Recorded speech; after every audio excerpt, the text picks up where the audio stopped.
Unaitwa nani? Beatrice. Beatrice. Aha. Beatrice imetoka na Kikisi Beatrice. Aha. Haya. Aha. Nauliza swali. Ndio. Mtu akikufa kumbukumbu yake imesaika. Haya. Alilaani mtu. Amesaa kufa. Hizo laana zinaenda wapi? Mpe mic. Rudi tena hiyo 9 kumstari wa 6. Bwana wewe, baba alisema msiuze shamba. Umezota? Unangojea. Umeishiwa pesa, baba alisema shamba isiuzwe, mnashindwa. Mkiuza mtapata laana. Hakuna kitu kama hiyo. Kitu kama ameenda mstari wa 6. Inasema Ecclesiastes chapter 9 verse inasema mapenzi yao. Ile kitu nitaka mfanye. Endelea. Na machukio yao. Na usuda yao. Imepotea yote pamoja. Ile kitu aliandika ilipotea. Endelea. Wala. Hawana sehemu tena. Hana sehemu tena. Katika jambo lolote lililofanyika chini ya jua. Sasa kumbe kama amekufa ameenda. Hiyo story yake imeisha. Enda Ayubu 14, soma mstari wa 21. Ayubu 14:21. Bwana wewe, watu waliokufa wametesa watu walio hai sana. 14:21. 14:21. Inasema wanawe ufikiria heshima. Sasa sikia, mtu mwenye amekufa, watoto wake wengine wanapita mtihani, wanafikiria heshima, wala yeye hajui. Hata wanakuwa president. Lakini yeye hajui. Kisha wao huaibishwa. Kuna wengine mnauza shamba, mnakula pesa yote inaisha, mnaaibishwa. Lakini mwenye shamba hana habari zao. Sasa baba yako kama alikufa hajui chochote. Kama unataka kuuza shamba, uza tu, acha kutulaumu hapa. Haya. Yaani mwingine ako na swali lingine. Yaani mwingine ako na swali lingine. Kulikuwa na mkono, njoo. Nitaambia babu yangu aliyekufa. Hakuna babu hapo. Hiyo ni pepo unaambia. Babu alienda.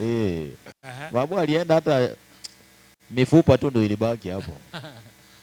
Haya, unaitwa nani? Sara. Haya, uko na jina kubwa ya wokovu. Sara, uko na swali gani? Ninauliza. Tukisoma Genesis. Weka karibu kidogo ndio nikusikie. Tukisoma Genesis. Ndio. Inatuambia Yesu alipumzika saa 11. Na tukisoma kupumzika aje? Aliacha kufanya kazi yake, ilikuwa Friday. Jioni. Na tukisoma Luke wakati anaenda kukufa. Hizo masaa huwa zinanikanganya. Aje? Alikufa saa 9. Asa kufufuka kwake. Na hiyo sasa na wanasema kufufuka saa 9. How comes? Ati alifufuka 9 ya usiku ama ya asubuhi? Ya asubuhi. Na wapi wamesema ilifuka saa 9 wewe Sara? Asante. Lakini tutajibu swali la Sara. Sasa liko sawa kabisa. Haya, twende 23 Luka. Hiyo aliyosema. Anza mstari wa 51 ama 52 hapo. 23 Luka 51. 51 inasema nani ako na Biblia ya Good News? Natazama. Biblia ya Good News ndio ile. Wewe leta hiyo Biblia hiyo. Ya kizungu hiyo. Peana hapo. Very good. Endelea mtumishi. Inasema wala hakulikubali shauri na tendo lao. Ndio. Naye ni mtu wa Arimathaya, mji mmoja wa Wayahudi, tena anatazamia ufalme wa Mungu. 52. Ndio. Mtu huyo alikwenda kwa Pilato. Akafanya nini? Akataka kupewa mwili wa Yesu. Alafu akaushusha. Akauzinga sanda ya kitani. Akauweka katika kaburi. Lililochongwa mwambani. Alafu ambalo hajalazwa mtu bado ndani yake.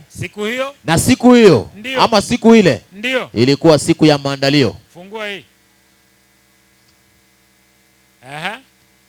Na siku hiyo ilikuwa siku ya maandalio.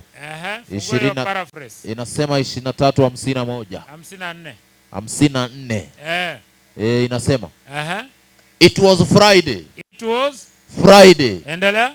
And the Sabbath was about to begin. Ndio. Sasa swali lake hapa nilikuwa tunasherehesha eleweke. Swali lake anasema masaa. Sasa sijui Sara ulimaanisha alifufuka saa ngapi, ulitaka kujua, ama saa inakukanganya wapi? Mpe mic.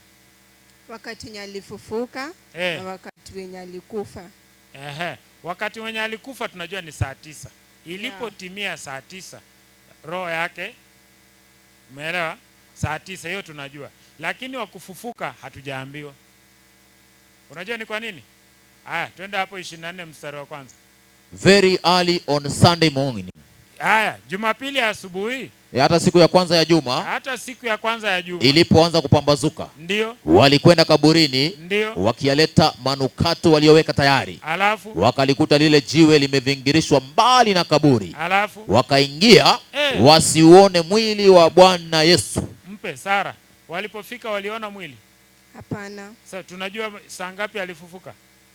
Hatujaambiwa. Haya, swali nakuuliza. Wewe ungependa Yesu akufufuka ama wakubaki kwa kaburi?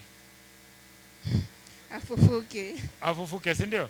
Sasa kama unapenda Yesu akufufuka, wewe haja yako ni alifufuka ama haja yako ni masaa? Kufufuka. Bora alifufuka. Hiyo si inakutosha? Yeah. Wewe si sherehe yako ni kwamba alifufuka. Hiyo ndio muhimu, my daughter. Amen. Sara, ubarikiwe. Haya, Nicholas kuja sasa, ulikuwa na swali. Asante Sara.